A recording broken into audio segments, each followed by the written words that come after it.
Hey, what's up guys, it's Nkatier, founder of Zarch Trade. Today I have a really good setup to show you a good lesson about stops and risk management. I see people who are going to put their stop loss kind of in a bad way to really cut their losses really short, but they're going to end up with a lot of losing trades. So I want to show you that difference because I have a good example for that. I'll get you a little bit through the trade I took on USD CAD on, I think that was taken Sunday evening. And I'll show you exactly what I was looking for and how it's important to place your stop loss the right way. So I was on the daily chart. And as you can see, price has been consolidating between, I would say the 1.315 level and this level here, so 1.25. But then recently we had this trend line increasing. So price has been moving and bouncing off the trend line a lot. Now, what I like to do is I like to go on lower time frame to enter that trade. So I was going on a forward chart, which is one of my favorite time frame. And then I'll just scroll back to Sunday evening. So Sunday, the market opened right there. Yes. And then, so write this candle here on Sunday evening. And then the market opened with a bullish engulfing candle. So we really closed higher here. And a lot of people would think that this is a buying signal. So a lot of people are going to buy on this.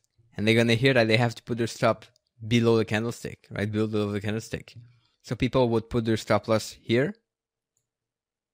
So below the candle. And then entry right above. Okay, that's a classic thing you see in textbook.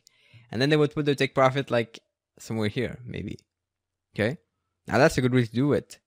But in that case, you're not respecting something important in the market, and that is the structure. In that example, the level at which the market bounced and went higher is not this level here. Okay, it's not this level. It's this level here. Because we had a bounce, a strong bounce on, that was the 29th. So this strong bounce here is really the place where the market is holding. The market's not holding here. We just had some more pressure here. But the first evidence of a bullish pressure is here. The second one, this is a way to re-enter the market. This is here. So we kind of see this big difference. And then let me show you what happened. And this is why I say this is a good example of how to show this. Because price moved. As I entered my trade right here, price moved up. But my stop loss was below here. And so as it moved, it went to that level, then retraced a little bit strongly, and then went just near that low. Didn't cross the low yet, so I'm still in the trade. But someone is going to put this stop loss below this low, is going to get stopped out way too often. So you want to make sure that you place the stop loss correctly. Because here's what you have to think about. And I'll just remove a little bit of stuff. When you buy at this level, okay? So say you buy right here, based on the trend line you had. Okay, so the trend line is coming here, right? Like that, something similar. So when you buy at that level, if price comes back here, are your reason to buy still there? Do you still have a reason to be in the bullish trade?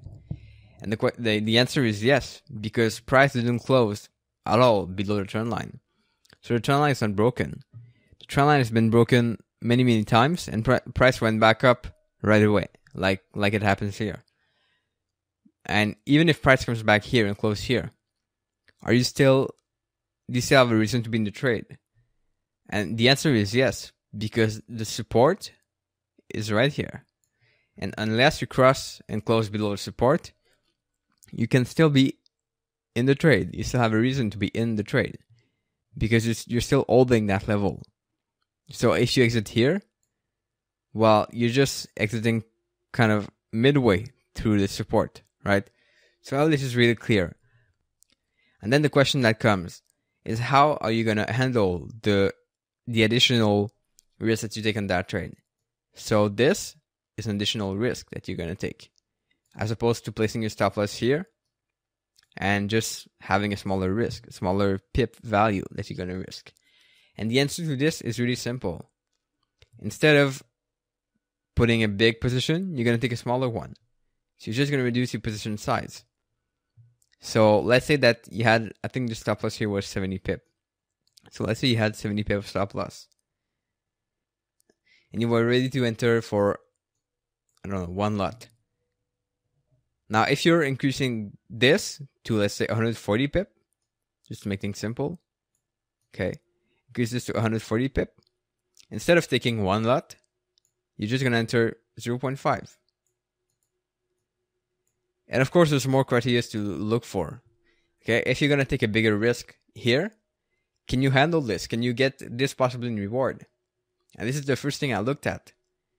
If I'm going to take a bigger risk, can I get this reward at least? And the answer is yes, because if you enter here, and we'll put this small tool, which is pretty useful. So if I'm going to enter here, stop loss below there, I'm at least going to aim for this high, at least. So putting this at the high, or a little bit below, right? Because you never want to exit at the extreme high. You want to exit a little bit before. So this is going to give a 2.22 of reward to risk, right?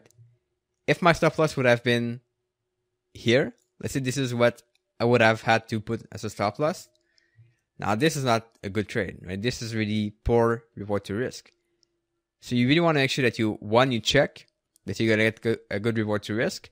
But second thing, that you put your stop loss where it has to be, where the market's showing support, not where you feel comfortable putting it. And then you adjust your position size accordingly, because this is really the key here. So I hope this video is valuable. If so, please like it. Let me know what you think. Put a comment below. Check out the Facebook group at desire2trade.com/group, or click the link below that's going to be in the description. And if you have any questions, let me know. Reach out to me, and I'll see you soon. Ciao.